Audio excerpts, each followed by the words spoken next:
Buen día con todos. Estoy muy complacido de presentar con ustedes al doctor ingeniero civil, especialista en estructuras, Lenin Miguel Bendezur Romero, que expondrá el tema evaluación de edificaciones con enfoque de resiliencia sísmica, el cual considero que es un tema de mucho interés, ya que el objetivo presente y futuro de la ingeniería sismo resistente es tener ciudades resilientes, ¿no? ¿Ok? Espero que esta charla pueda motivar a otros, me considero también, a seguir este enfoque de resiliencia sísmica y poder brindar a los ciudadanos un país más seguro y una ciudad más segura. Muchas gracias con todos. Eh, puede continuar, doctor Lenin Bendezú. Muchas gracias, ingeniero Hans. Buenas noches con todos los presentes.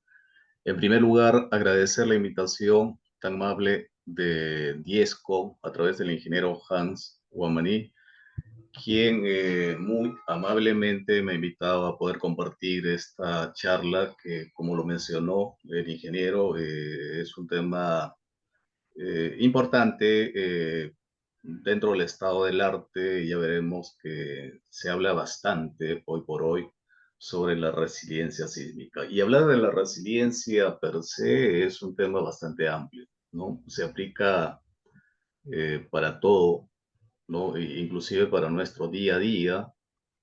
Cuando hablamos de una resiliencia en nuestras vidas, precisamente es tratar de recomponernos de manera inmediata frente a cualquier adversidad.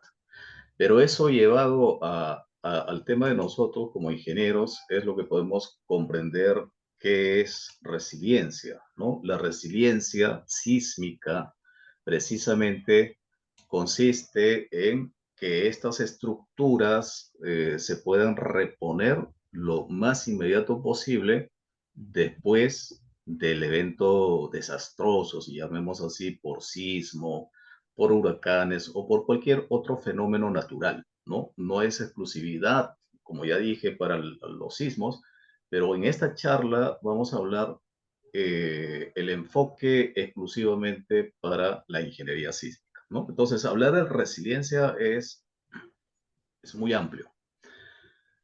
Cuando nosotros podemos observar esta figura. A ver, permítanme, voy a utilizar, ok, el, el puntero. La figura de la izquierda, podemos ver efectivamente que hay una estructura con daños severos, muy severos, ¿no? Ha colapsado la estructura. Y en la vista de la derecha observamos una ciudad resiliente con unas estructuras que tienen una capacidad de reponerse de manera rápida. Por lo menos eso es lo que se aprecia.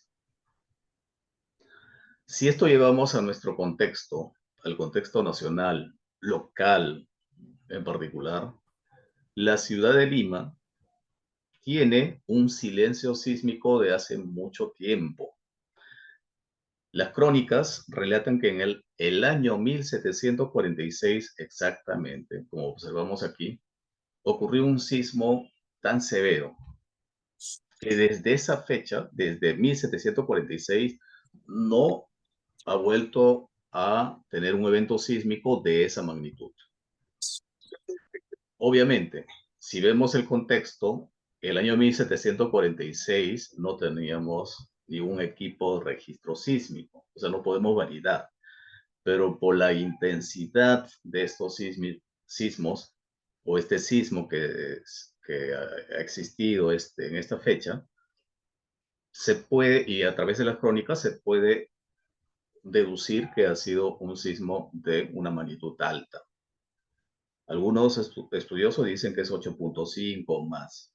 Entonces, de esa magnitud no se ha tenido hace 277 años. Y ese es el famoso sismo que todo el mundo habla, ¿no? Cuando ocurre estos sismos, hace poco en Turquía, hace unos días en Japón, ¿no? Los especialistas, la prensa empieza a salir y empieza a analizar, a opinar.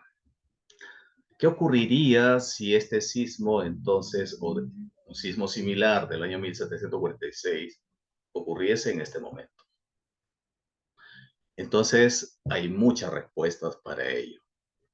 Pero los especialistas coinciden que un 70% de las viviendas construidas en Lima, ciudad, colapsarían.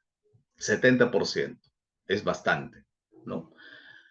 ¿Y eso por qué? Porque ese porcentaje aproximadamente son viviendas autoconstruidas o viviendas de mala calidad, una construcción de mala calidad. Aún así, de repente, cuenten con plano, pero por una mala elección de materiales, por una mala dirección técnica, etcétera, ¿no? Porque el usuario, el que construye su vivienda, quiere ahorrar en materiales, en vez de comprar un ladrillo de 18 huecos, que es lo que se debería emplear para un muro portante, emplean muros, ladrillo pandereta, ¿no? Este es un claro ejemplo de el que podemos mencionar, entre otros aspectos, como sabemos. Entonces, esto nos llama a una reflexión que qué tanto sabemos nosotros de esa resiliencia. ¿Será entonces Lima una ciudad con edificios resilientes? ¿Será Lima una ciudad resiliente? Hay muchas preguntas que debemos formular y considero de que esta charla, como mencionó el ingeniero Haas, nos llamará a una reflexión finalmente, y ese es el objetivo. Más allá de enterarnos o saber, opinar sobre la resiliencia, considero yo que debemos tener una reflexión dentro de nuestras actividades sobre lo que estamos realizando actualmente. Entonces, cuando hablamos de resiliencia, podemos hablar, hay muchas definiciones de resiliencia, nos dice que es la capacidad de un sistema, comunidad o sociedad potencialmente expuesta a un peligro para resistir, asimilar, adaptarse y recuperarse de sus efectos en un corto plazo y de manera eficiente, a través de la presentación y restauración de sus estructuras básicas y funcionales, logrando una mejor protección futura y mejorando las medidas de reducción de riesgos. En otras palabras, una estructura resiliente es la que se podrá reponer de manera eficiente, rápida. Esto llevamos a algo muy sencillo. La foto, o perdón, la vista de la derecha inferior, resiliencia. Observamos una pequeña plantita que renace después de una sequía. Este es un claro ejemplo de cómo debemos entender la resiliencia en su concepto general. En otra parte del mundo, otro país vecino, como el caso de México, existe una institución que tiene por nombre precisamente, tal como estamos observando acá, resiliencia sísmica, que es parte precisamente de los investigadores de la UNAM. Y aquí, en esta institución, yo les invito a visitar esta página muy interesante, pueden bajar algunos artículos, alguna información que los mexicanos van investigando de manera constante. Y ellos, por ejemplo, están un poco comprometidos con el tema de la resiliencia sísmica para sus estructuras. Lo propio deberíamos tener nosotros aquí en el Perú, ¿no? Tener investigaciones precisamente sobre resiliencia sísmica. Entonces, se habla un poquito en México, se habla un poquito de Chile, vamos a ver un poco qué hacen nuestros países vecinos. Y obviamente en Norteamérica, Estados Unidos, hay un Consejo de Resiliencia Sísmica para estructuras. Y hay un código, si queremos llamar así, el código REDI, que también vamos a dar un vistazo de cómo estos códigos o este código interpreta respecto a la resiliencia sísmica.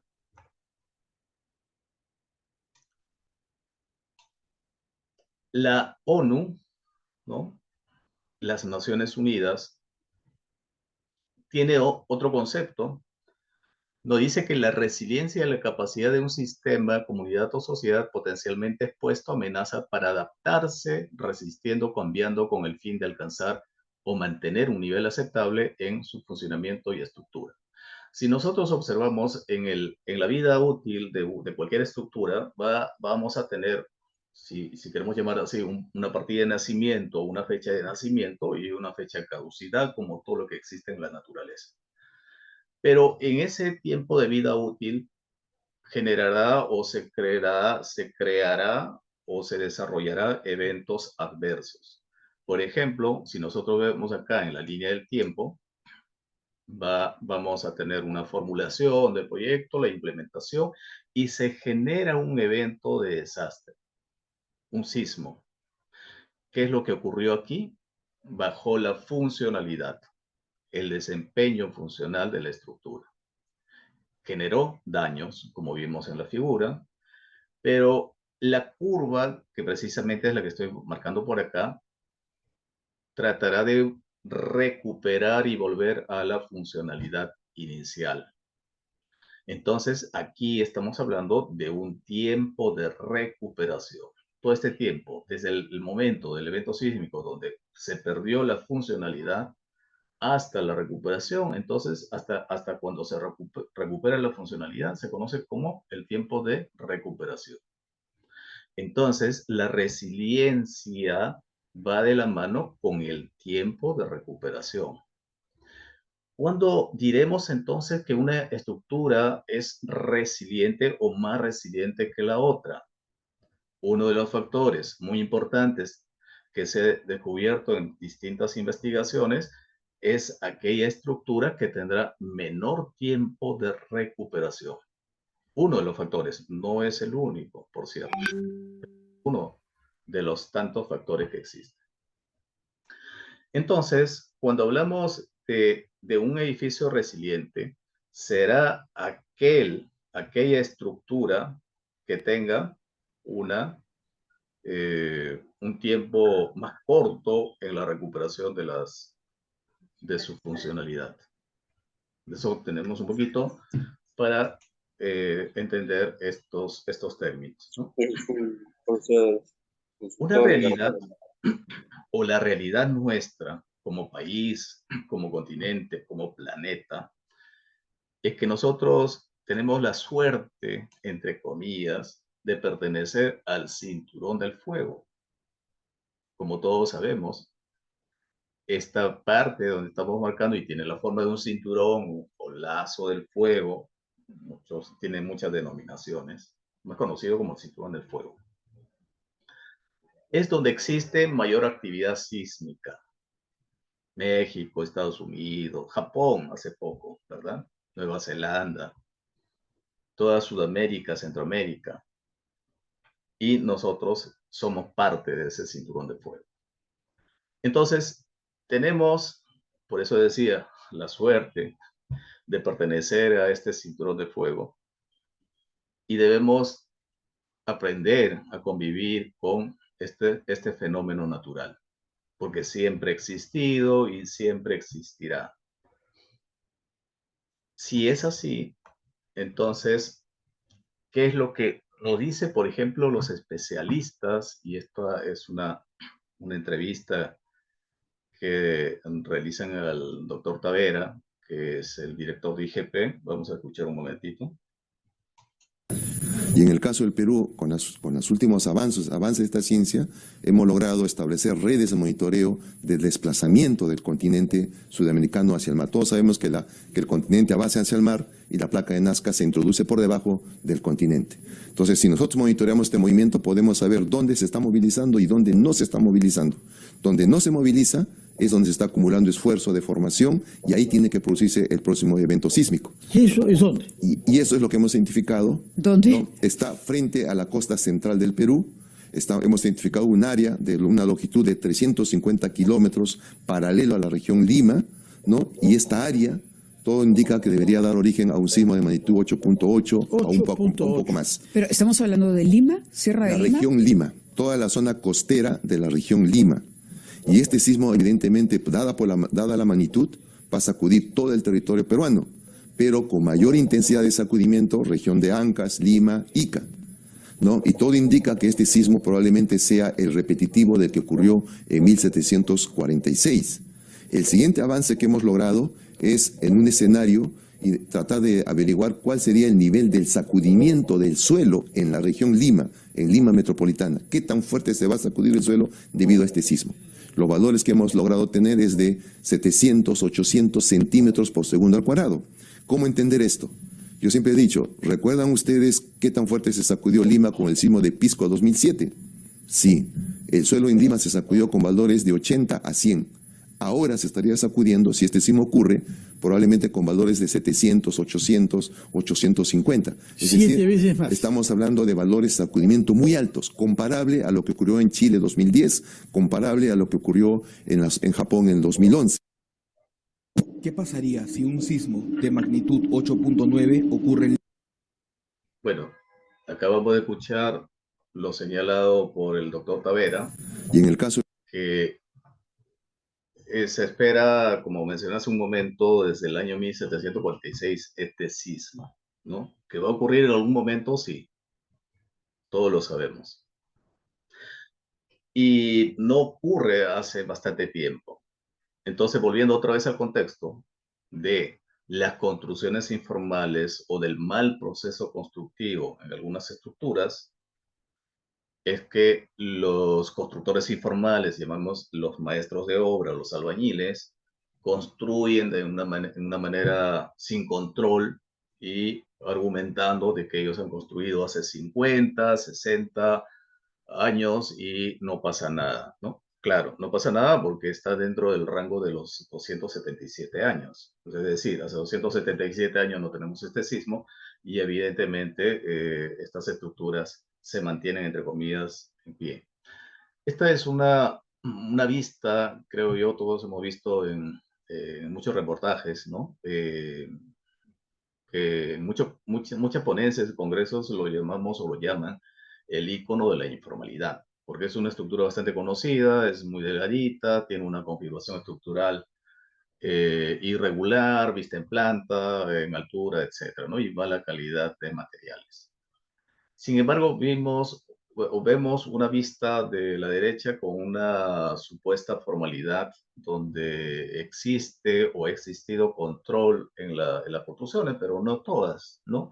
Como mencionamos hace un momento, muchas de ellas podría tener incluso algún diseño, o sea, de planos. Sin embargo, en el control de los materiales han podido bajar la calidad de estos materiales. Entonces, las ciudades densamente pobladas como Lima son ciudades que contribuyen al riesgo por sismos. Lima entonces tendrá un edificio resiliente, es una pregunta que dejamos de manera abierta para todos reflexionar. Cuando hablamos una vez más sobre resiliencia sísmica, evaluación por resiliencia, diseño por resiliencia, tenemos que remontarnos a lo que es o cómo llegamos a entender una evaluación o un diseño por resiliencia.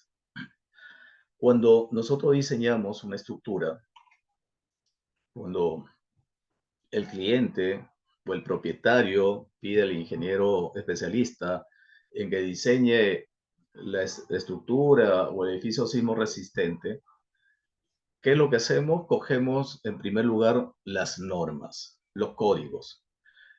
Y lo mínimo que buscamos es de que cumplan todo lo que indica la norma, ¿no? Por ejemplo, factores de irregularidad, por ejemplo, los factores de demanda, la capacidad, eh, los factores de reducción sísmica, la zona sísmica, el uso, el tipo de suelo, etcétera, ¿no? Para poder elaborar un espectro de diseño. Y con ese espectro de diseño vemos que cuánto de deriva, desplazamiento y deriva tiene, y si se encuentra dentro de las derivas que se encuentran en la norma, entonces todo está perfecto. Hasta ahí nosotros podemos garantizar, si queremos llamar así, como profesionales, de que esa estructura está adecuadamente diseñada. Pero, ¿qué ocurriría si esa misma estructura, diseñada por un especialista, ¿no? de paso, dicho paso, de mano con lo que indica la norma, viene un sismo de alta magnitud, viene un sismo con frecuencias o periodos o aceleraciones distintas y no previstas en la norma, y ocurre una falla severa, un daño severo o un colapso inclusive, como lo que ocurrió en México hace algunos años.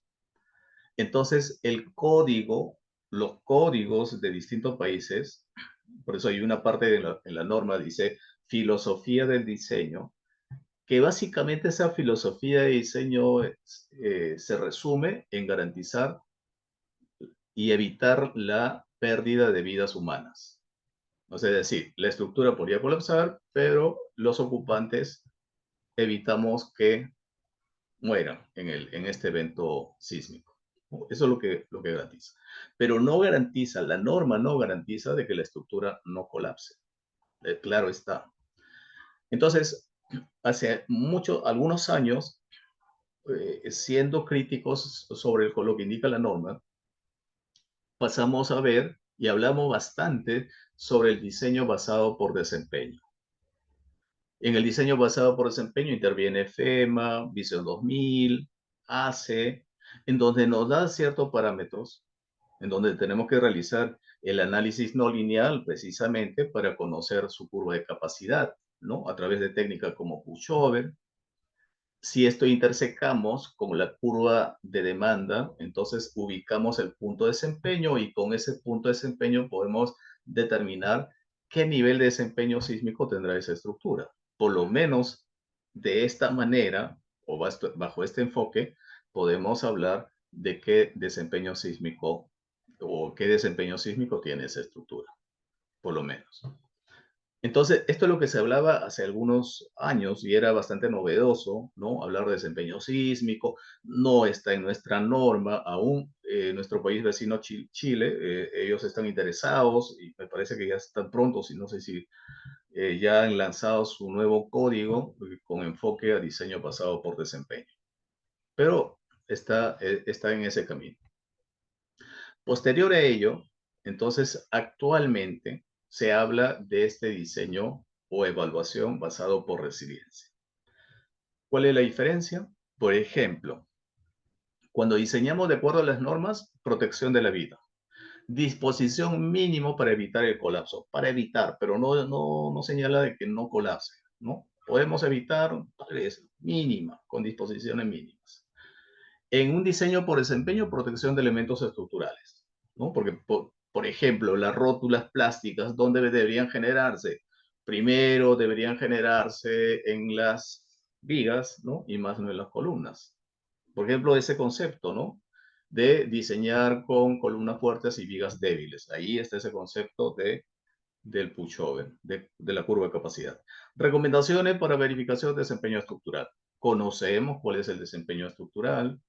Se puede hacer como una radiografía para saber cuál es la capacidad y el desempeño de esa estructura. Y cuando nos remontamos a un diseño por resiliencia, hablamos de protección a la vida, evidentemente, elementos estructurales, protección de elementos no estructurales. Ojo, en estos anteriores no se habla para nada sobre los elementos no estructurales.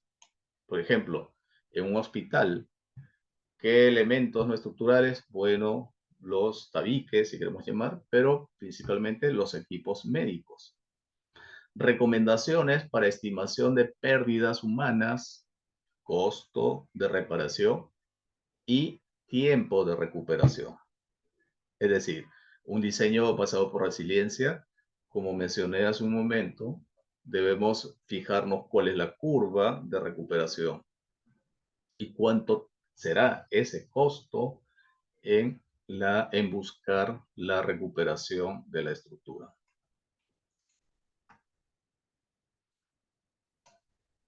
Una explicación también bastante similar a la anterior es la que presenta este gráfico, que es de ESPE, al que se llama o se conoce como el camino a la resiliencia sísmica. De igual manera, el que está en el peldaño inferior, un diseño basado en normas, en códigos. De ahí pasamos a un diseño basado en desempeño. Ya explicamos hace un momento, hablamos hace un momento que es ese enfoque. Y después vemos el diseño basado en consecuencias y en riesgo, que es bastante similar a un diseño en desempeño, nueva generación. Y superior a ello es un diseño basado en resiliencia, que actualmente, como vuelvo a señalar, se encuentra de manera mayoritaria, si queremos llamar así, en la etapa de investigación. Hay muchas investigaciones que se están desarrollando en el mundo. Sin embargo, no quiero dejar de mencionar de que existen códigos como el REDI o como la USRC, que es el Consejo de Resiliencia de Estados Unidos, que certifica a estas edificaciones para llamarlas qué nivel de resiliencia tienen las estructuras. Hay pocas, hay una sola estructura en América Latina, que está en Chile, por cierto, pero en Estados Unidos, en otra parte del mundo, ya se está empezando a certificar a más de estas estructuras. Cuando nosotros logramos entonces como humanidad, como población, como sociedad, tener edificios resilientes, comunidades resilientes, entonces hablaremos o estaremos hablando de ciudades inteligentes, ¿no? Que sería el siguiente paso.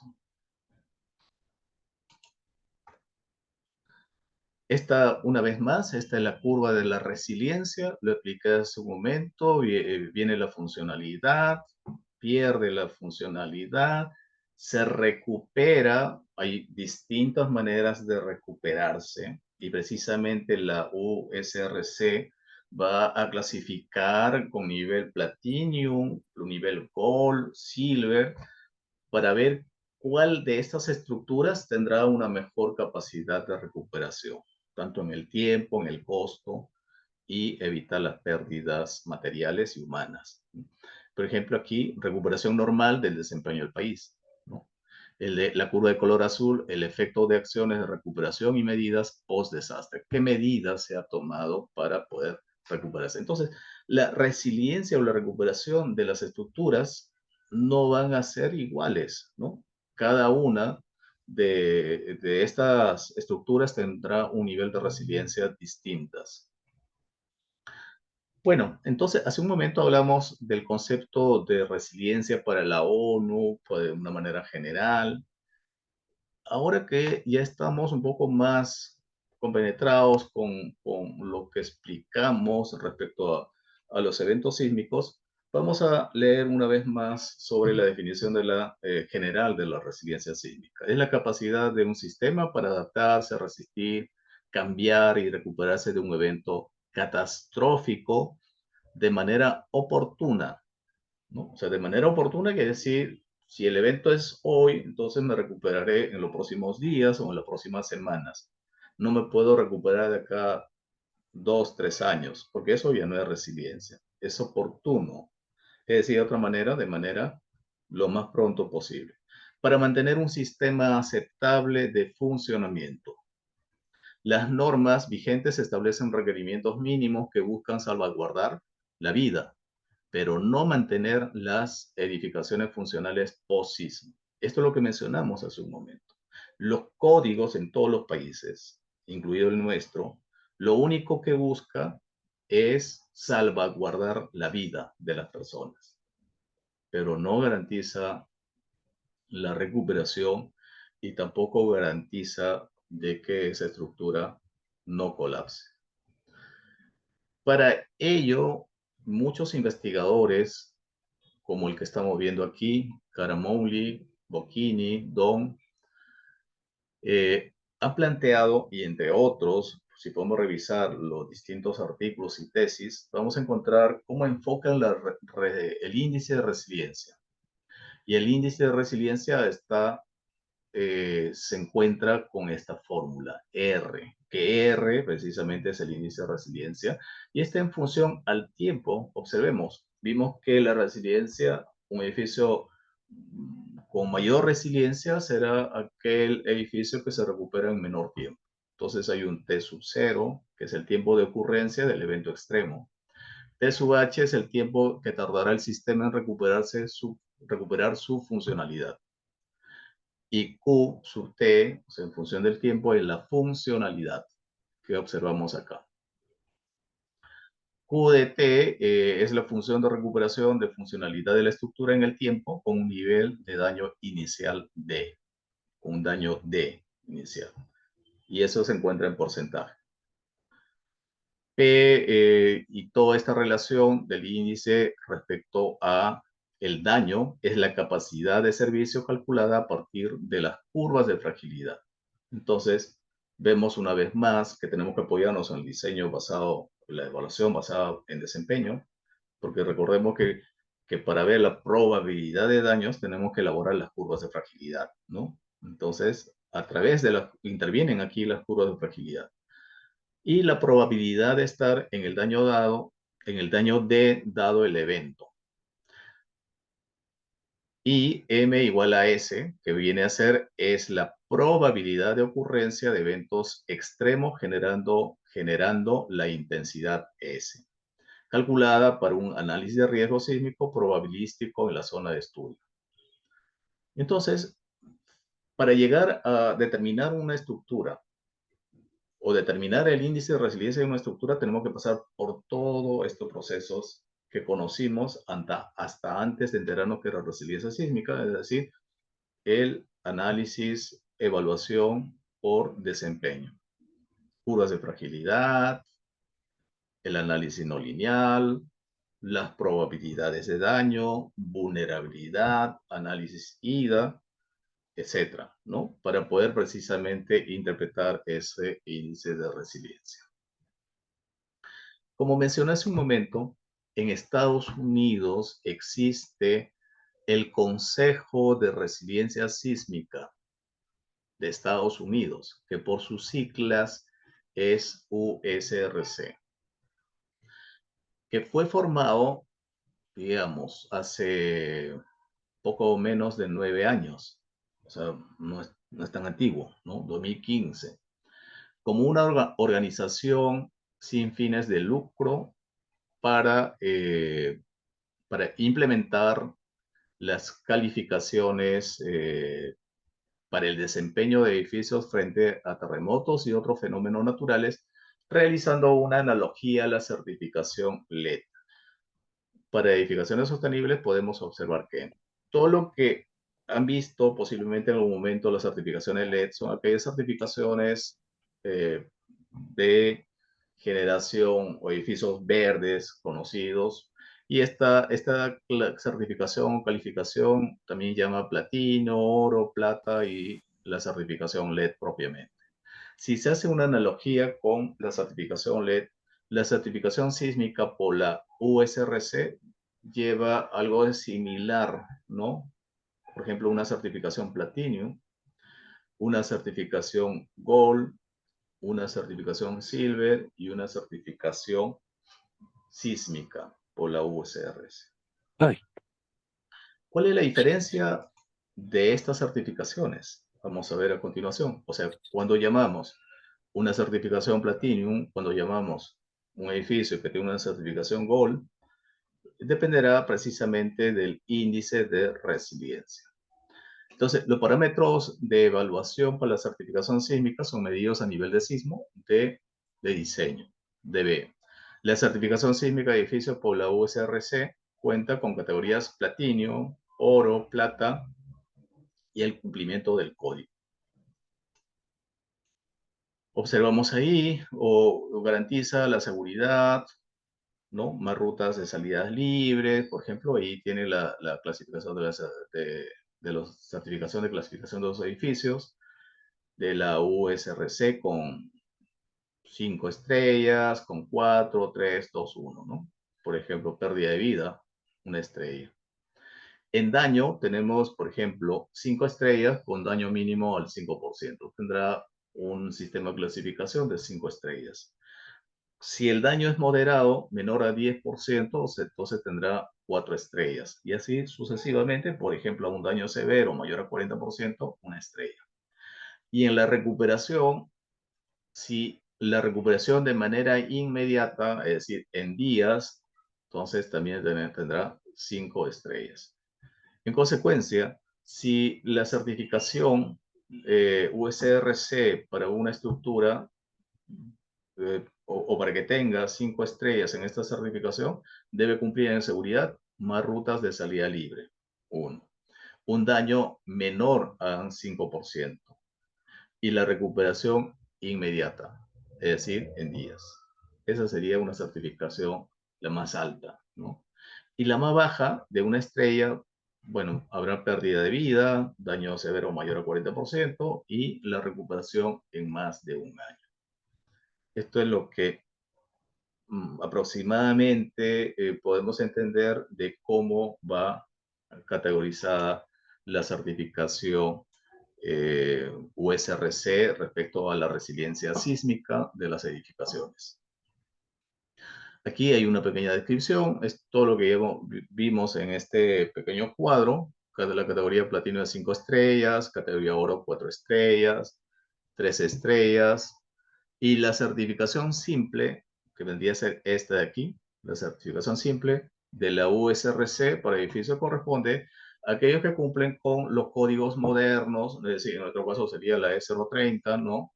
De diseño sismorresistente. Se espera que estos edificios preserven la seguridad de la vida de los ocupantes. Se limita el daño reparable bajo 40% del costo de la edificación y permite se recobre o recupere el funcionamiento dentro del año después de ocurrido el siniestro. Entonces, si cumple con todas esas características, entonces tendrá una certificación simple de la USRC. Y si es el más alto de las 5 estrellas, como yo mencioné en su momento, tendrá una certificación Platinum, ¿no? Bueno, en intermedio está el Gold y Silver.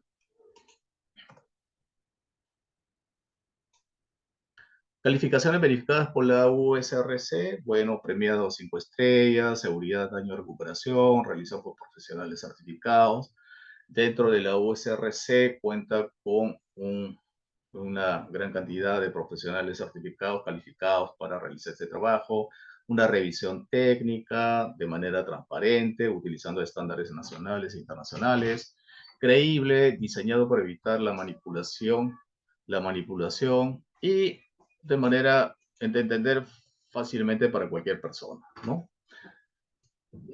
Las calificaciones verificadas por la USRC que cumplen con ciertos umbrales reciben las siguientes designaciones. Como ya mencioné hace un momento, ¿no? Platinum, Gold, la recuperación, 4 estrellas, Silver, 3 estrellas, y la certificación simple de 3 estrellas de seguridad, 2 estrellas en daños y recuperación. Ahora, experiencias. O sea, hemos hablado un poco de la parte teórica, pero ¿qué hay en la realidad? ¿Cómo va esta certificación? Por ejemplo, esta estructura que es Roseville City Hall fue el primer edificio clasificado por la USRC, recibiendo la más alta calificación. Ya sabemos que es la Platinum, ¿no? Corresponde a un edificio de 4 pisos de oficinas. Entonces, esta fue la primera estructura que la USRC, recordemos que la USRC es como organización, es bastante nueva, pero dentro de, en estos tiempos, en estos años, ha clasificado algunos de estos edificios, siendo este el primer edificio en ser clasificado. Tenemos otro, que este es el edificio de tesorería del estado de Oregón, diseñado por los ingenieros KPFF Ingenieros, arquitectos GBD Arquitectos, constructor PENS, sistema estructural de aislamiento sísmico, marcos de acero resistente a momento. ¿Qué certificación? Platinum. Es decir, esta estructura del edificio tesorería del estado de Oregón tiene la más alta calificación en el sistema de resiliencia sísmica. Y observemos, ¿no?, que su sistema estructural está a base de un aislamiento sísmico. Tenemos más en certificación Platinum, la estructura de estacionamientos del cuarto del Centro de Salud Davis de la Universidad de California, también tiene certificación Platinum. Edificio de resiliencia del Tesoro de Obregón, bueno, eso es lo que vimos en su momento. Aulas modulares AIMO, también Platinum. Edificio El Mirador. Y este es el que comentaba hace un momento, el Templo de la Concepción en Chile. El primer edificio o la primera estructura latinoamericana certificada por la USRC. Edificio Oficinas Estatales Clifford. Y podemos hablar sobre esta estructura, ¿no? Sobre la estructura del Templo de Concepción de Chile, que tiene la más alta calificación, la Platinum. Los ingenieros de diseño, VHB Ingenieros y Sirve S.A., arquitectos, BL Arquitectos, constructor COSAPI, su sistema estructural, aislamiento sísmico y amortiguadores sísmicos en la base. Categoría, platino. Tenemos otro edificio de calle Verno, ¿no? Platinum. Bueno, este es el que ya vimos, las características. Este es la primera estructura, este acá, Roseville City Hall, ¿no? Podemos observar las características, ¿no? Ciudad Roseville, los ingenieros, los arquitectos, tipo de facilidad cívico, sistema estructural, la primera estructura calificada como Platinum, marco de momento híbrido, prefabricado de 5 pisos. El siguiente nivel, ese es el nivel Gold o la calificación Gold. Tenemos estas estructuras como residencias para graduados de Stanford, Innovación Biomédica de Stanford y Casa Adelante. Por ejemplo, esta estructura, edificio calle Bluxom 85, tiene una clasificación oro o Gold, ubicación en San Francisco, diseñado por ingenieros ZFA, los arquitectos, Board de Arquitectos, constructor BCCI y tipo comercial y una estructura nueva, de un diseño nuevo, ¿no? Marco de momento de cero de 5 pisos con la categoría Gold. Esta planta, más que una estructura, una planta desaladora de agua en Seven Seas, en las Islas Vírgenes de Estados Unidos, es algo particular, si queremos llamar, en clasificación, porque tiene doble clasificación. Tiene una clasificación oro, es decir, Gold, respecto al viento, al fenómeno viento, y una clasificación silver o plata respecto a los sismos. Esta es una misma estructura con dos clasificaciones respecto a dos fenómenos. Propietario, agua de los 7 mares, los ingenieros, tipo comercial, nuevo diseño, marco de acero ligero. Y tiene esta clasificación Gold para viento, ¿no? Y vamos a ver dentro de un momento Silver para los sismos. La siguiente clasificación es Silver. Aquí tenemos otras estructuras, Hotel Sociedad, edificio de obra de Arado, Casa Marta de Washington, clasificaciones Silver. Sede del Cuerpo Misericordia, la Escuela Secundaria de Park Cross, tiendas de San Gabriel, Inca, y otra vez la planta desaladora, ¿no? Que tiene la clasificación Silver respecto a los sismos. Bueno, en el caso del edificio IMCA, de las características o detalle del proyecto que podemos observar, ¿no? Todo esto lo podemos observar dentro de la página o la información que tiene la USRC, ¿no? Si alguien tiene interés de poder revisar toda esta información, la puede encontrar en la USRC.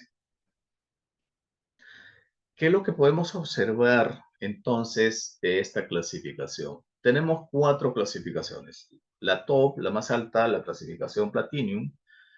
La que sigue en forma descendente, Gold, Silver y la clasificación certificada por la UCRC.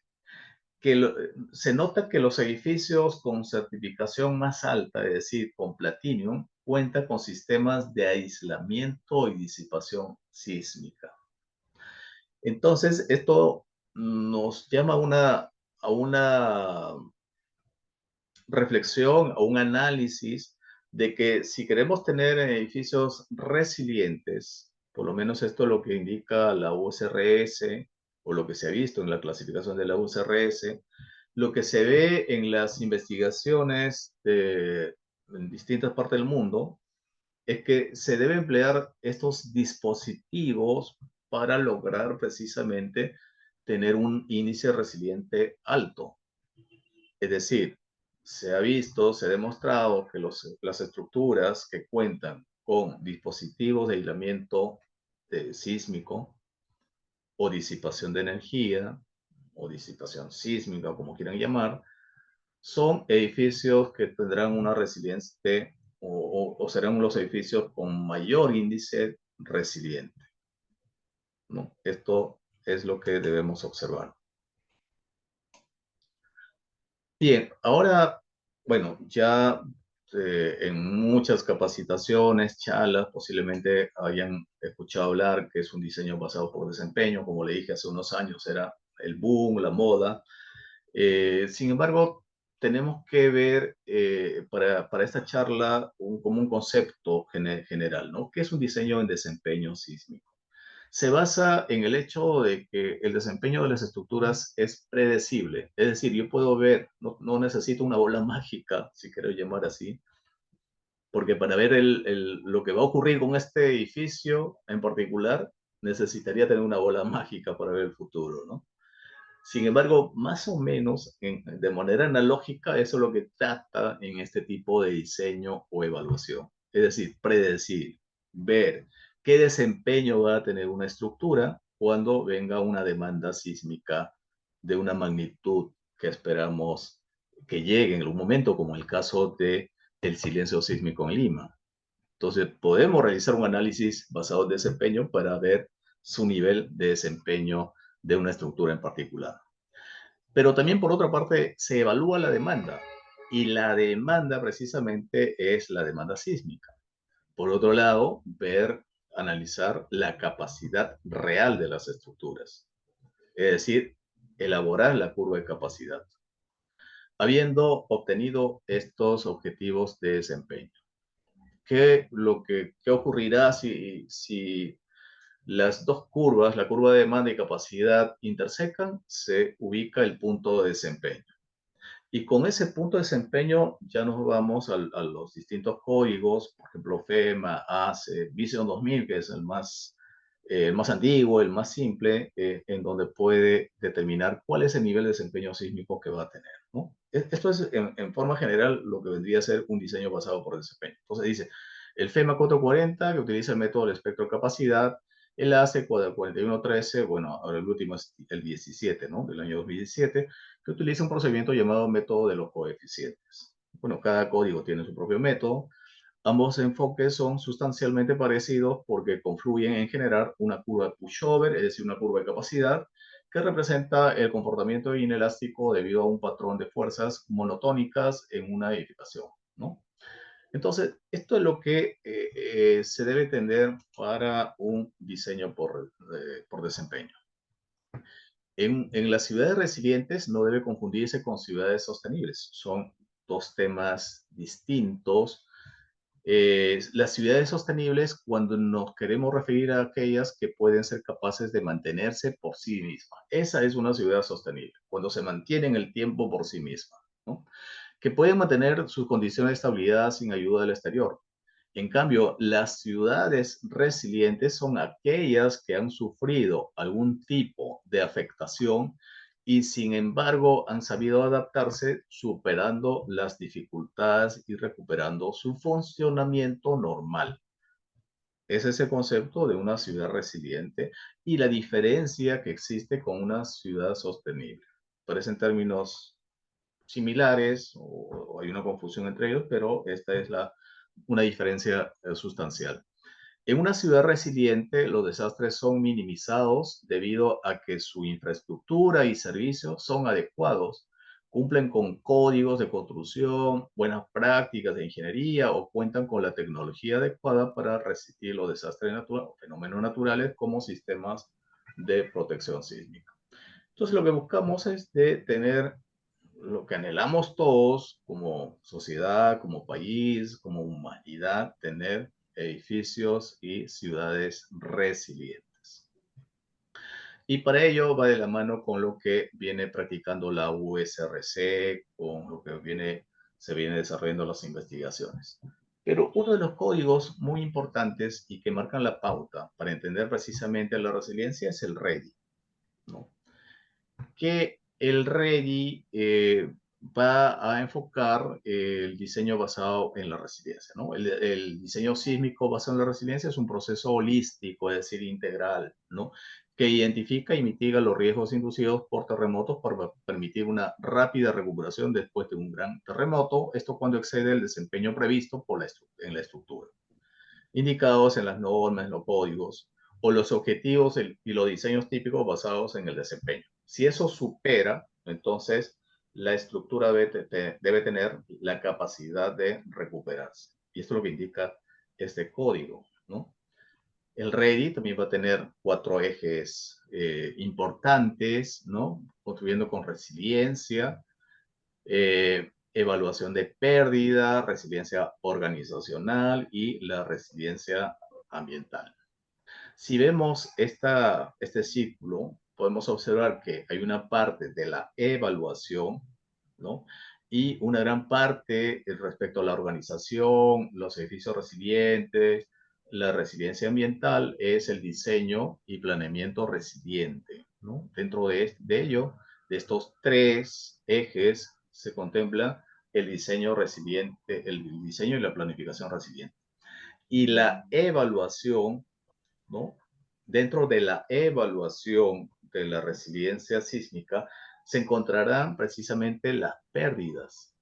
Es decir, si queremos entender una evaluación resiliente, entonces debo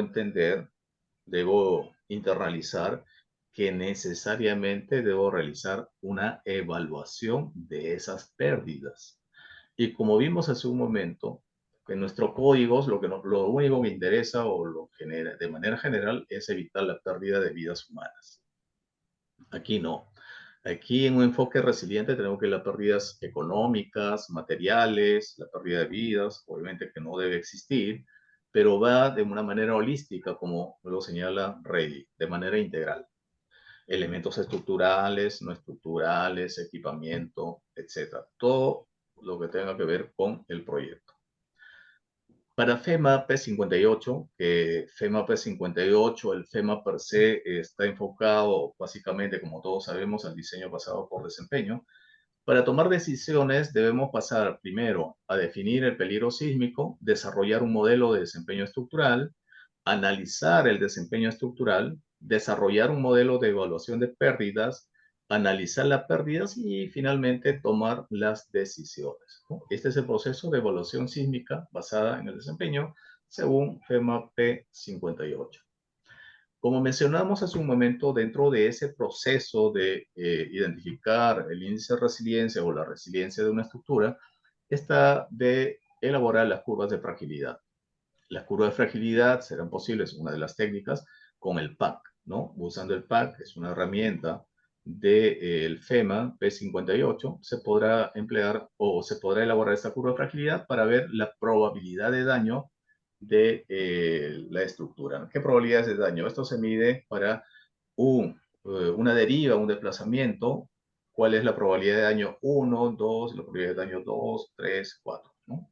Entonces, es de esa manera que hallamos las probabilidades de daño. Esta es una captura de pantalla de esta herramienta muy interesante que es el PAC de acceso libre en FEMA P58.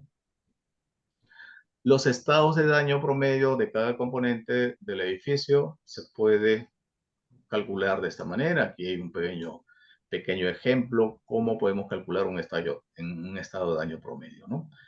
Donde dice DS representa la cantidad de un componente en el iésimo del estado de daño de un piso, en particular en una dirección en particular, y N es el número total de componentes en ese piso y en esa dirección. Para ilustrar este cálculo, digamos que hay 10 tirantes en un nivel de piso, en particular en la dirección norte-sur, donde hay 2, 5, 3 llaves para el estado de daño 1, estado de daño 2 y estado de daño 3, respectivamente. Por tanto, el estado de daño promedio de los tirantes de dirección norte-sur en ese nivel de piso será igual a esta fórmula, ¿no? La sumatoria de, bueno, por número de tirantes sería 1 por 2 más 2 por 5 más 3 por 3, ¿no? Sobre 10, que son 10 los tirantes. Finalmente, el estado de daño promedio será 2.1. Entonces, esto lo podemos encontrar también en el REDI. Bien, descripción de la reparación. Clase de reparación, vamos a tener, el REDI lo clasifica de esta manera, reparación 3, 2, 1.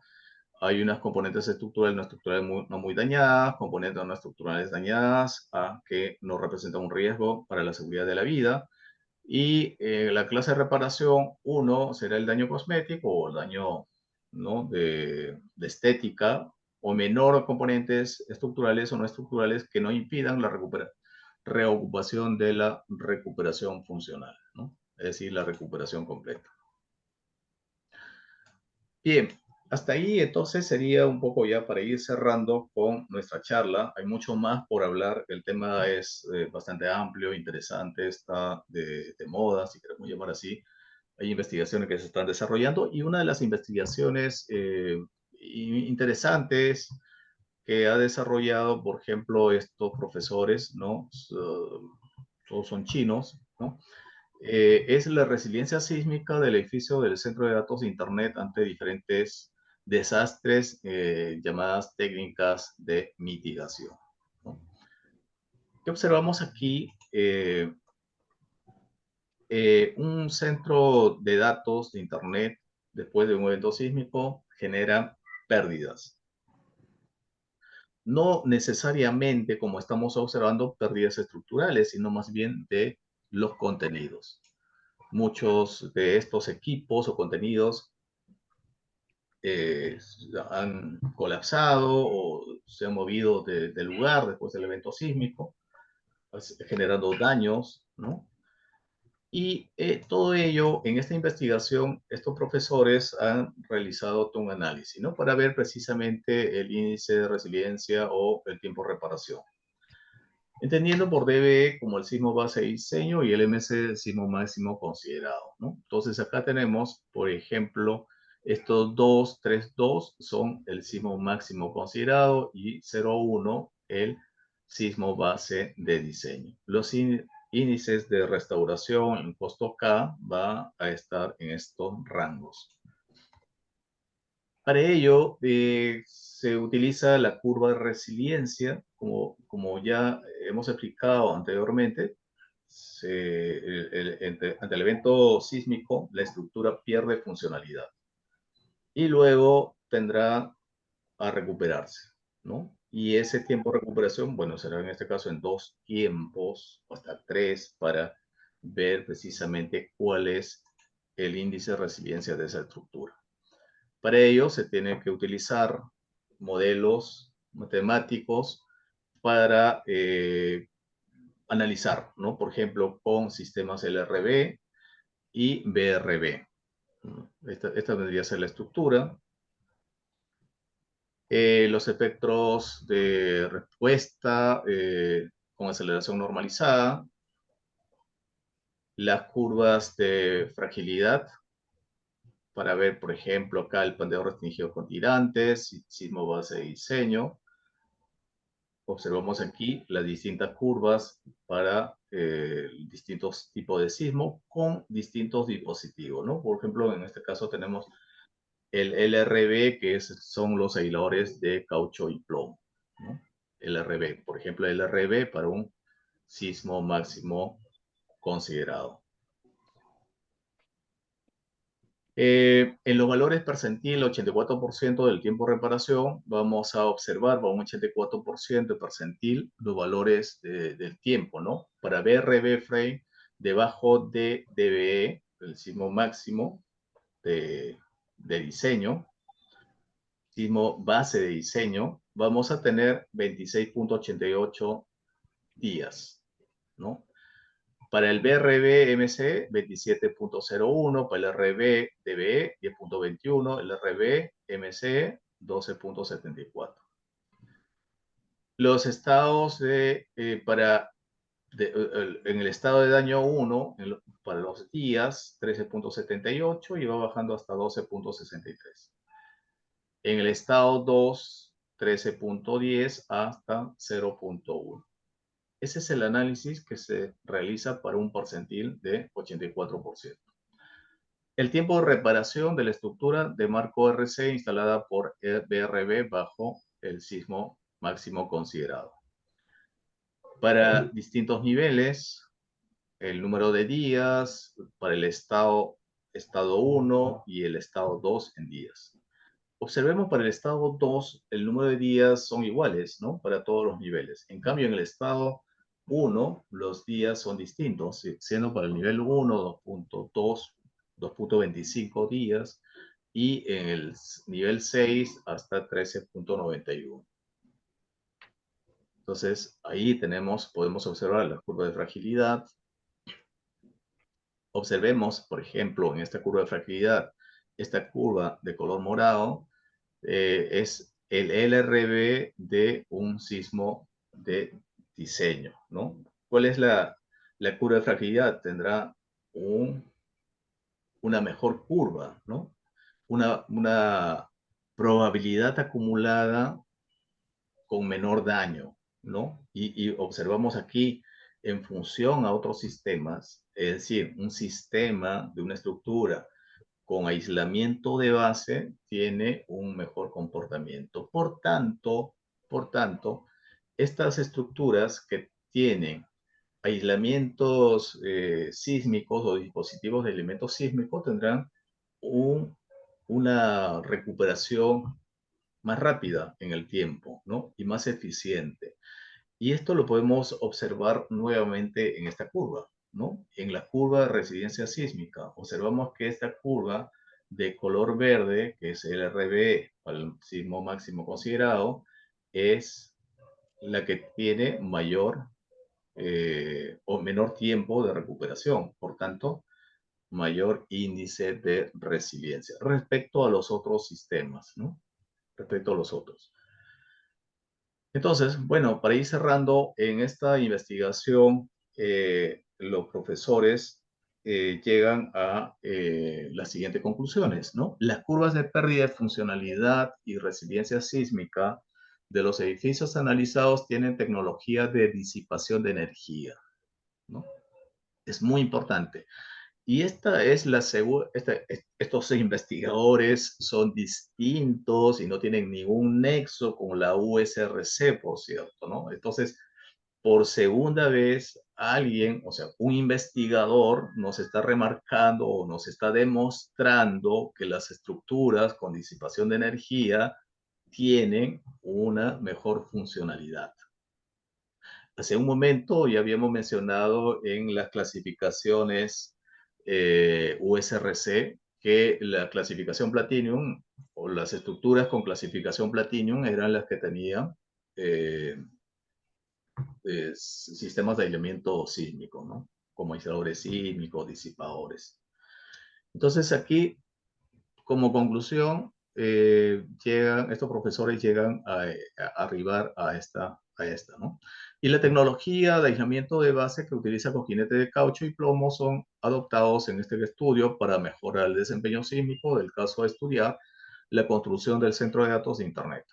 Para la estructura del marco RC con base aislada, los resultados del análisis tiempo-historia no lineal indican que la respuesta máxima de relación de deriva entre pisos se reduce en un 27.3, 36.1 bajo los terremotos base de diseño y el terremoto máximo considerado en la comparación de la estructura marco RC instalada por BRB. Y el pico de las respuestas, aceleración del piso, reducen un 74.8 y 81.60 según la base de diseño en comparación con el terremoto máximo considerado en la estructura del marco RC instalada BRB, ¿no? La instalación de BRB en la estructura de bastidor puede reducir la respuesta de desplazamiento en cierto grado, pero la gran respuesta de aceleración del piso todavía resultaría en daños significativos en los sistemas sensibles de aceleración, ¿no?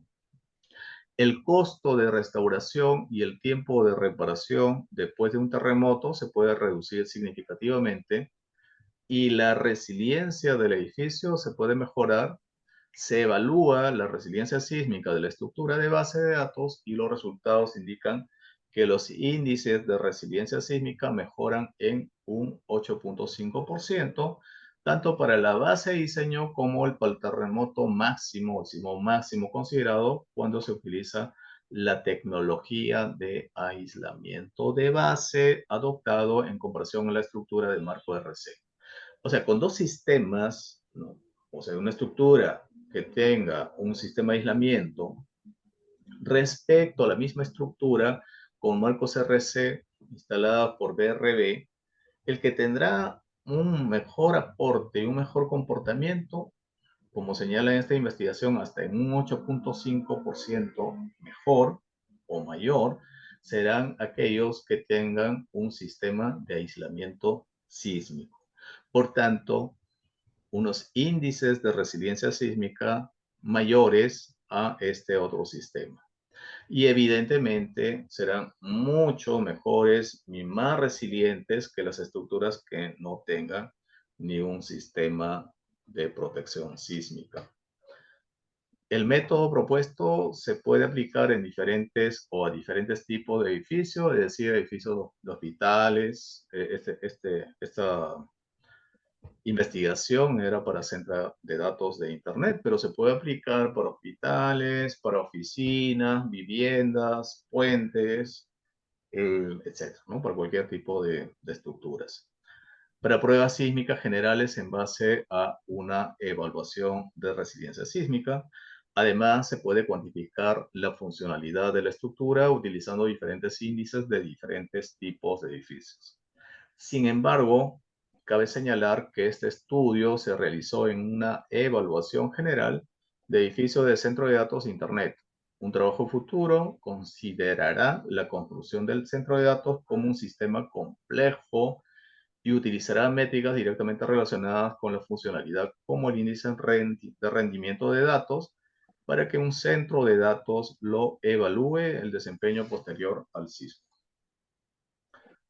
Muy bien, entonces esta era la parte de cierre y agradezco a todos por haberme escuchado en estas casi 1 hora y media de nuestra presentación. Y si tienen alguna duda, bueno, con gusto podemos ir respondiendo o sacando algunas conclusiones de manera general. Muchas gracias. Adelante, Muchas por gracias a favor. usted, doctor Miguel de Su. Muchas gracias. Excelente exposición. Me pareció muy interesante este enfoque de resiliencia sísmica, que es el presente, yo creo que, y el futuro de la ingeniería sísmica para tener ciudades más seguras, ¿no? A continuación, por favor, esperamos sus consultas, sus preguntas de los presentes, los participantes. Alguna consulta que tengan al doctor para que les pueda indicar, ¿no? Que les pueda responder.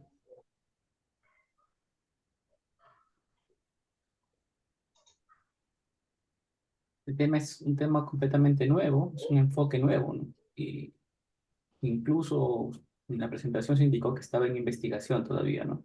A ver, quedamos atentos a alguna pregunta, alguna consulta que tengan.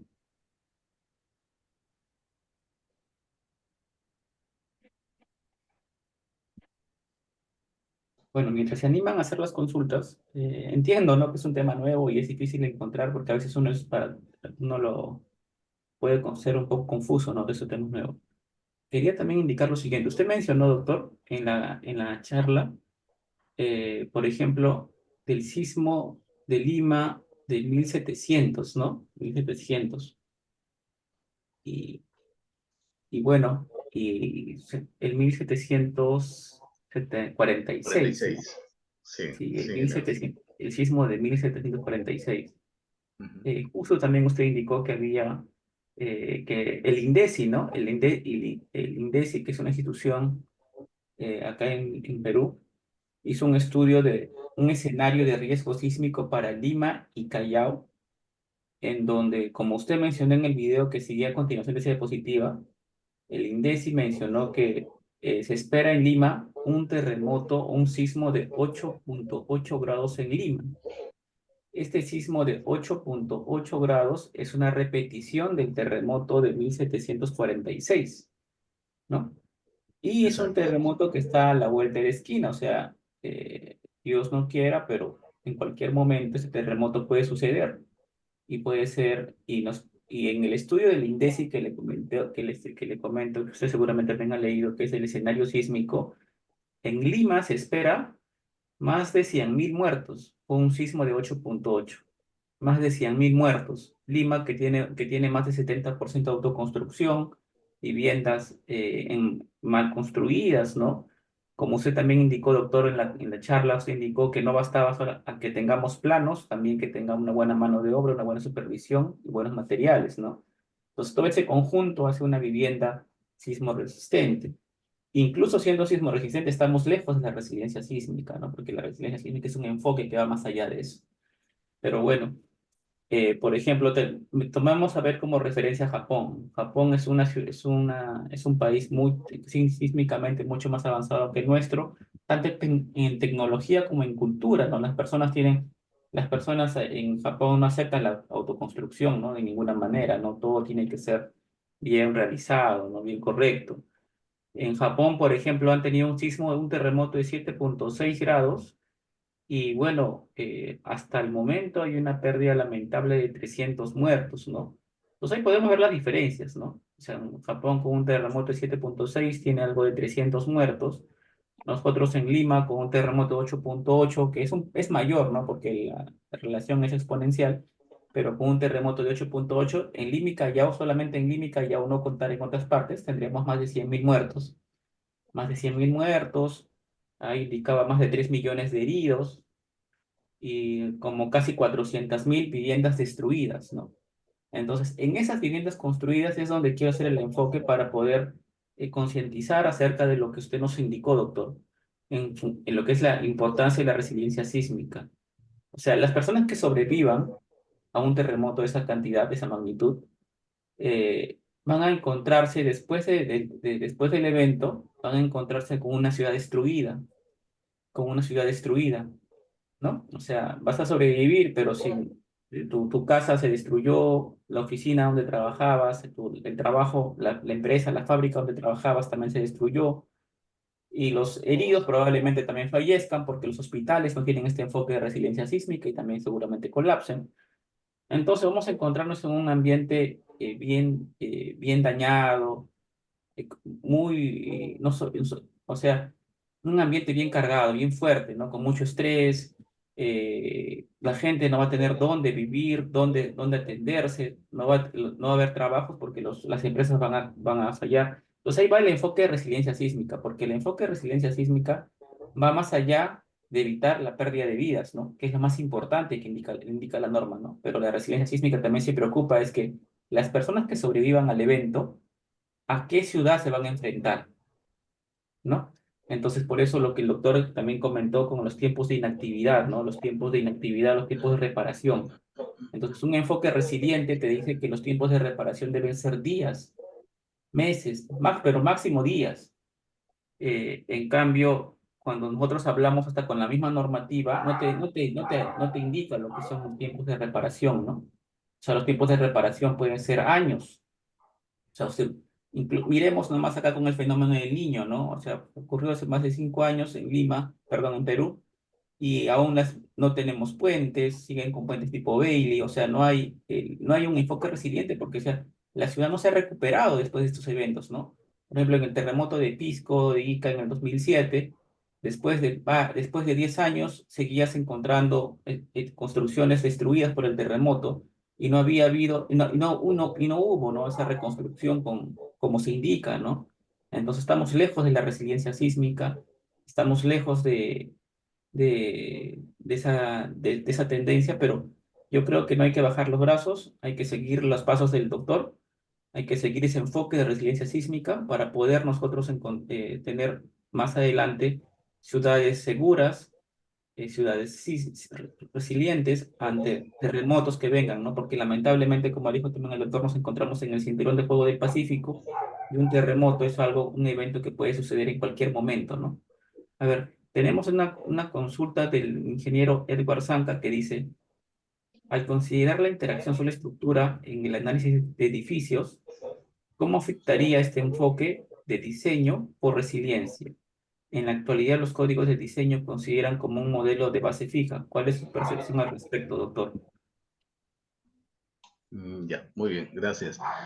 Sí, antes de entrar a la respuesta de Edward, concuerdo con lo que señala usted, ¿no? Y es una buena reflexión de nosotros como ingenieros civiles, porque lo que estamos, lo profesional que estamos más relacionados con este evento o con estos eventos somos nosotros, ¿no? Somos los profesionales encargados.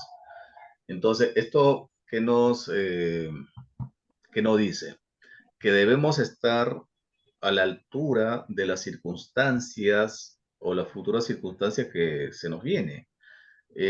No, a mí no me parece bueno compararnos, pero lamentablemente lo tengo que hacer. No es, siempre hablamos y nos comparamos en muchos aspectos con nuestro país vecino Chile.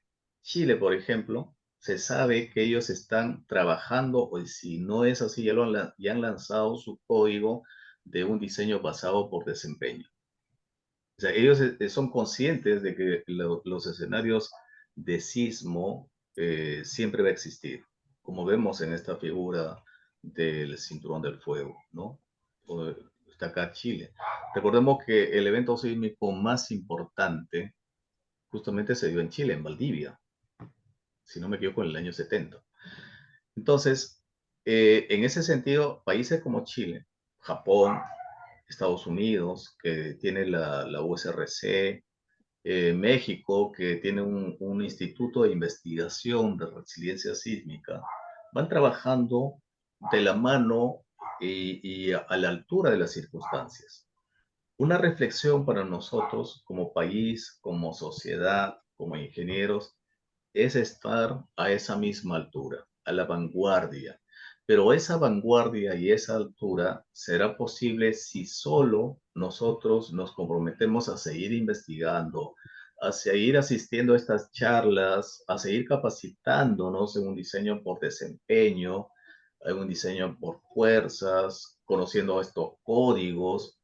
No hay otra manera, o sea, no existe dentro de la malla curricular, por ejemplo, de ninguna universidad, en el curso de diseño sismo resistente no nos enseña un diseño basado por desempeño, no existe, pero sí existe charlas, ¿no? Sí existe las capacitaciones como realiza Diesco, como realizan distintos centros de capacitación a nivel de posgrado, en donde podemos recurrir para poder estar a la altura. Y esa es la competitividad y la diferencia con otros profesionales que no están a la altura, ¿no? Entonces, vamos a necesitar bastante, la sociedad va a necesitar bastante de aquellos profesionales que tengan esa capacidad, ¿no? Eso quería acotar frente a un análisis tan sincero, tan realista, digamos así, de los escenarios que vamos a tener si ocurriese un sismo de esa magnitud, de 8.5 o más. Ese es el silencio sísmico. Pero nada estamos haciendo para cambiar ese escenario, ¿no? Seguimos construyendo con lo de Río Pandereta, seguimos construyendo con mala calidad de materiales, seguimos construyendo sin dirección técnica y todos los días va sucediendo lo mismo. Entonces, debemos cambiar ese escenario con la finalidad de mejorar y tener evidentemente edificios resilientes. Eso hay que tenerlo en cuenta. Ok, doctor. A ver, vamos a responder a Edward. Dice Edward, buenas noches. Dice, al considerar la interacción suelo-estructura en el análisis de edificios, ¿cómo afectaría a este enfoque de diseño por resiliencia? En la actualidad, los códigos de diseño consideran como un modelo de base fija. ¿Cuál es su procesión? Sí, efectivamente, ¿no? La interacción suelo-estructura es muy importante. Desde el punto de vista de la dinámica estructural, por ejemplo, hablemos simplemente de dos aspectos muy importantes: periodo, frecuencia. El periodo del suelo, y ese es otro tema también muy interesante, hablar sobre los aspectos de respuesta, que son muy distintos a los espectros de diseño, por cierto, ¿no? En los espectros de respuesta está relacionado exclusivamente a los suelos o la aceleración de los suelos. Son las máximas aceleraciones, el espectro de respuesta a la máxima aceleración del sitio, ¿no? Entonces, para distintos periodos, por cierto, ¿no? Entonces, cuando hablamos de esa interacción suelo-estructura, ¿qué pasaría en un escenario de que las frecuencias del suelo coincidan con la frecuencia de la estructura? A ese fenómeno, ¿cómo se llama? Se llama resonancia. Y cuando existe un fenómeno de resonancia, ¿qué pasa con la estructura? Bueno, colapsa, ¿no? Es un efecto físico. Entonces, sí es importante analizar este aspecto que también nuestros códigos no son tan claros, por cierto, ¿no? Una iteración, si revisamos la E050, no hay mucho o no habla casi nada sobre esa interacción suelo-estructura. Pero hay que fijarnos el periodo, debemos revisar las frecuencias, la aceleración del suelo, cuando utilizamos la E0030, lo único que vemos es la zona sísmica, ¿no? Lima, zona 4, el factor Z 0.45. Pero eso será cierto.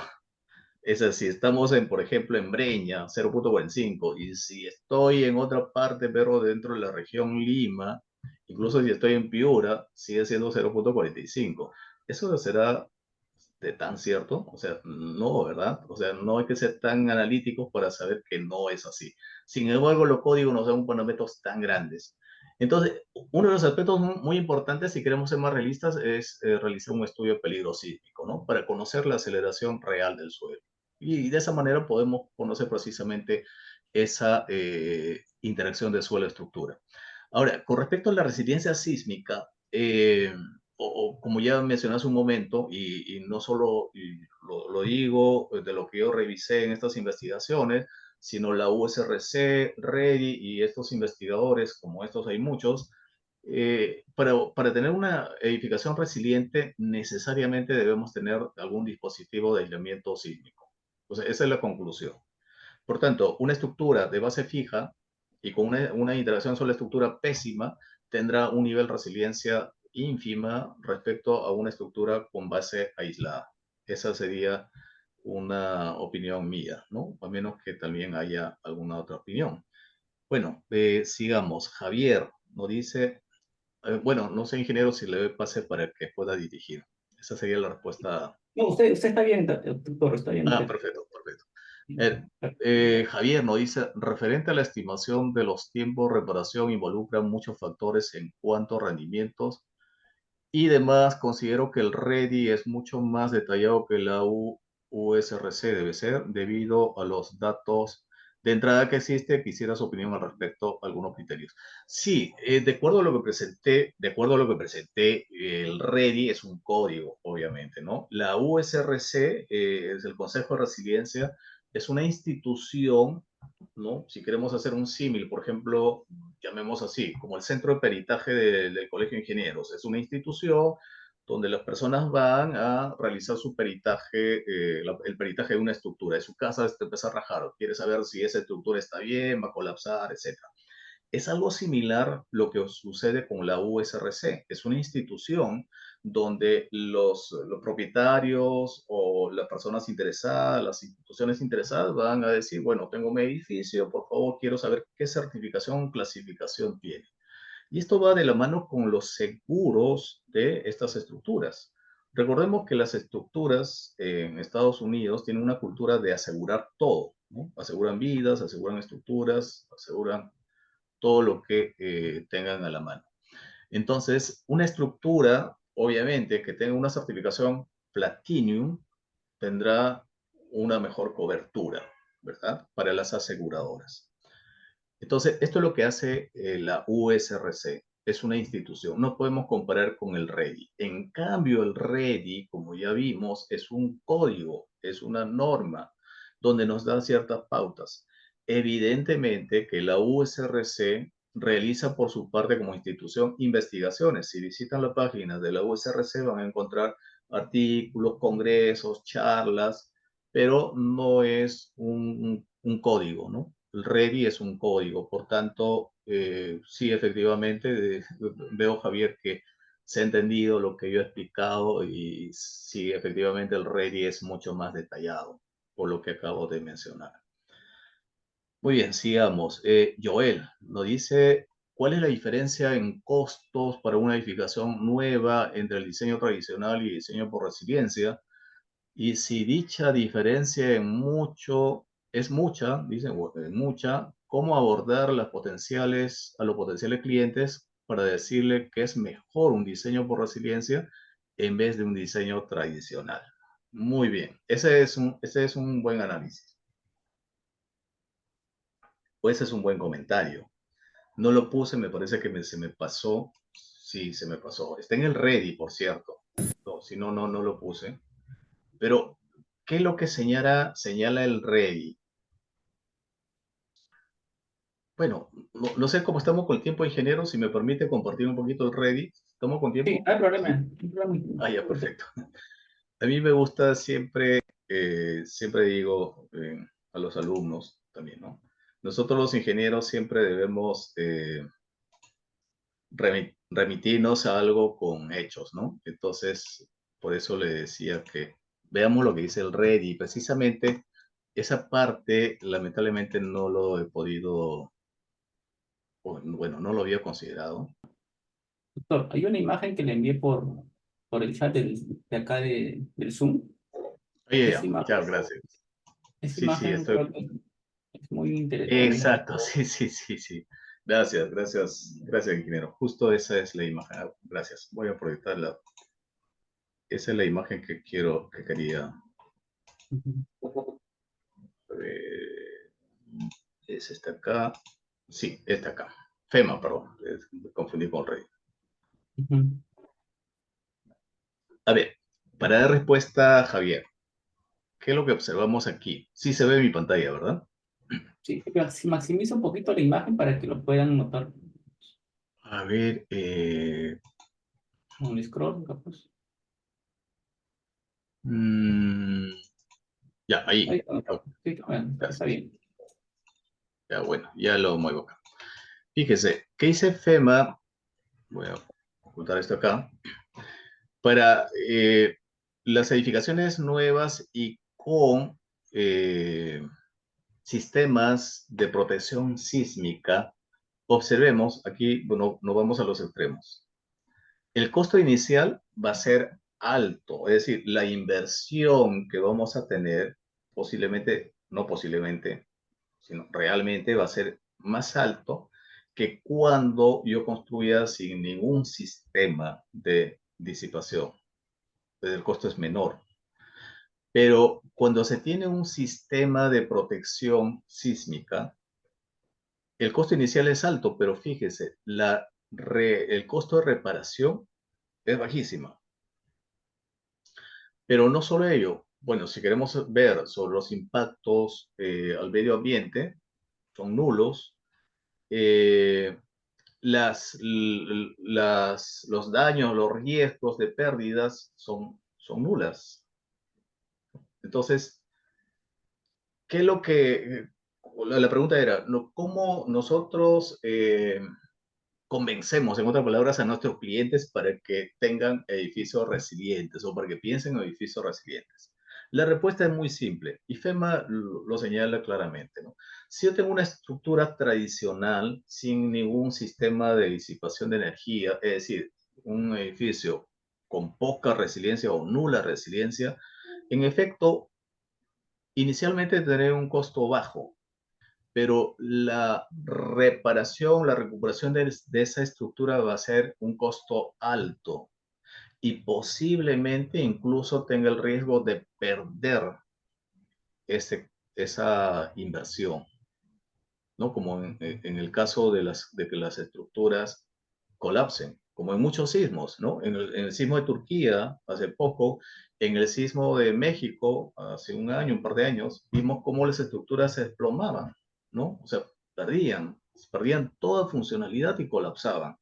Esa es una pérdida de la inversión total de la estructura. Ahí no hay nada que recuperar. Sin embargo, en unos edificios resilientes, uno, garantiza la seguridad de vida, se garantiza. Se garantiza la funcionalidad, es decir, la estructura va a recuperarse. Y garantizo que el costo de la reparación o la recuperación va a ser un costo muy bajo. Entonces, en consecuencia, ¿cuál resulta ser más económico? En el tiempo resulta ser más económico aquella estructura con sistemas de protección sísmica, es decir, aquellas estructuras resilientes. Es esa forma de que nosotros hacia nuestros clientes tenemos que enfocar y hacer entender de que efectivamente ese tipo de estructuras son las mejores. Pues, si me permite, doctor, quería recapitular o hacer una especie de un resumen, ¿no? Cuando el doctor indica, ¿no?, que sobre el enfoque de resiliencia del REDI, por ejemplo, estructuras que van a tener esa certificación de resiliencia, para que tengan la certificación Gold, Platinum, Silver, por ejemplo, obligatoriamente, para que una estructura pueda llegar a ese nivel, tiene que tener protección sísmica, aislamiento de base o disipación de energía. Una edificación construida en base fija, convencional, sin ningún dispositivo de protección sísmica, nunca va a poder llegar a tener ese nivel de desempeño, ¿no? ¿Por qué con protección sísmica? Porque con protección sísmica nosotros controlamos deformaciones y controlamos aceleraciones. Por ejemplo, si nosotros construimos una edificación y pensamos que la hacemos súper segura porque la llenamos de muros de concreto, con muros con placas, con muros de hormigón, de concreto, ¿no? Entonces, esta edificación va a ser muy rígida. Al ser muy rígida, su periodo va a ser muy corto y su aceleración de piso va a ser muy alta. Entonces, cuando venga un gran terremoto, ¿qué va a suceder? Esta edificación va a tener poco daño estructural, pero va a tener mucho daño en contenidos. Y eso se ha visto en experiencias en terremotos en Estados Unidos, donde hospitales que estaban construidos bien robustos, bien rígidos, tuvieron muchas pérdidas en contenidos en el equipamiento médico. Entonces, un hospital no puede darse el lujo de tener después de parar operación, ¿no? De detenerse. ¿Por qué? Porque debe seguir funcionando incluso después del terremoto, ¿no? Entonces, la única forma de lograr una resiliencia sísmica, de lograr edificios resilientes, es con protección sísmica, porque con protección sísmica yo puedo controlar tanto lo que son aceleraciones de piso, aceleraciones, y lo que son desplazamientos o derivas, ¿no? Entonces, por eso el doctor explicaba que el enfoque tiene que ser necesariamente con protección sísmica, ¿no? Eh, Ahora, con lo que indicó y también con lo que al ingeniero Romero, me pareció interesante el gráfico, ¿no? Y cómo lo explicó el doctor, ¿no? Mira, el costo va a ser al inicio, va a ser más, pero a largo plazo, los beneficios van a ser muy buenos. O sea, no solamente hay que pensar en el costo en el momento, sino a largo plazo, ¿no? Cuando nosotros sabemos que estamos en un país, en un lugar muy sísmico, y a largo plazo, si construyes una edificación que apenas cumple la normativa, no esperes que sea resiliente, ¿no? Y probablemente tengas daños graves, y las normas sismorresistentes vigentes, convencionales, no te aseguran que la edificación pueda quedar bien después del terremoto, puede quedar con daños considerables, incluso irreparables. Entonces, el único objetivo de una norma sismorresistente convencional es darte una edificación que no colapse para que los ocupantes no mueran. Pero si quieres conservar tu inversión, cuidar tu inversión para que no se dañe ante un evento como este, tendrías que dar un siguiente paso y tendrías que pensar en gastar un poco más, en invertir un poco, no gastar, sino una inversión para utilizar algún dispositivo de protección sísmica, que hay una gran cantidad, ¿no?, de dispositivos como aisladores de base y disipadores de energía. Por ejemplo, doctor, en la charla anterior tuvimos al arquitecto Velasco, que nos comentó que su sistema de protección sísmica en una vivienda estaba entre un 3 a 8% más, ¿no?, en costos. Y yo creo que no es tanto la diferencia, ¿no?, para que uno diga, no, no quiero un edificio resiliente. O sea, la diferencia no es tan grande. O sea, la diferencia es un 3% a un 8% más. Entonces, como decir, oye, si me costaba mi casa 100 soles, 100K construirla, ahora me va a costar 108K o 105K. O sea, es un poco más. no es el doble ni el triple, ¿no? Pero eso que trae que a futuro, cuando venga un gran terremoto, vas a estar tranquilo que tu familiar, tus hijos, tus padres, tu familia esté a salvo en un edificio resiliente, ¿no?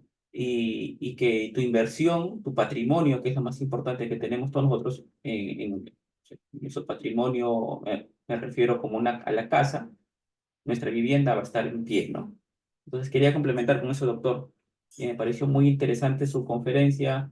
Estoy también muy agradecido por el tiempo que se ha tomado en brindarnos sus conocimientos y poder responder todas las consultas, ¿no? Quería también, doctor, como reconocimiento, a ver, me permite, este certificado, ¿no? Al doctor ingeniero Miguel Bendezú Romero, en calidad de expositor en esa charla técnicas, ¿no? Que lo que busca es concientizarnos, ¿no? Y ver la importancia, ¿no? De la resiliencia sísmica, del enfoque sísmico y tener ciudades seguras, ¿no? No solamente para nosotros, también para nuestros hijos y la futura sociedad, ¿no? ¿Ok? Entonces, muchas gracias, doctor, por su participación. Si tuviera algunas palabras para, para poder terminar, le agradecería. Muchas gracias. Bueno, en primer lugar, agradecido, ingeniero Hans, por tal deferencia, la invitación y poner una ventana para poder dar a conocer al público que entiendo que todos estamos relacionados a la ingeniería estructural y estos temas nuevos, en principio nos causan, como le dije hace un momento, una reflexión, ¿no? ¿De qué nivel de conocimientos tenemos frente a estos temas tan interesantes que se encuentran en el estado del arte? Y cuando hablamos del estado del arte es que no solo ocurre en nuestro país, sino a nivel mundial, como les mencioné, esta investigación por los profesores de chinos, ¿no? Van desarrollando distintos enfoques. Por ejemplo, hoy por hoy se habla de materiales autónomos o que por su propia capacidad o por sí mismos se recuperan frente a daños, ¿no? Se habla bastante sobre eso, ahí está en el estado del arte, es algo nuevo también, y esto va a ir de la mano más adelante precisamente el enfoque de resiliencia de las estructuras por sí misma. Y es muy interesante ver este tema. Y, y así, si esto vamos lanzando las ideas, vamos lanzando estos conocimientos a más cantidad de colegas, podemos tener una sociedad con mayor apertura en cambio, ¿no?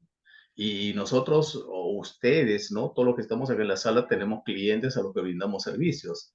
Y muy bien las preguntas que han formulado, ¿no? ¿Cómo convenzo a mi cliente de que tenga un edificio resiliente?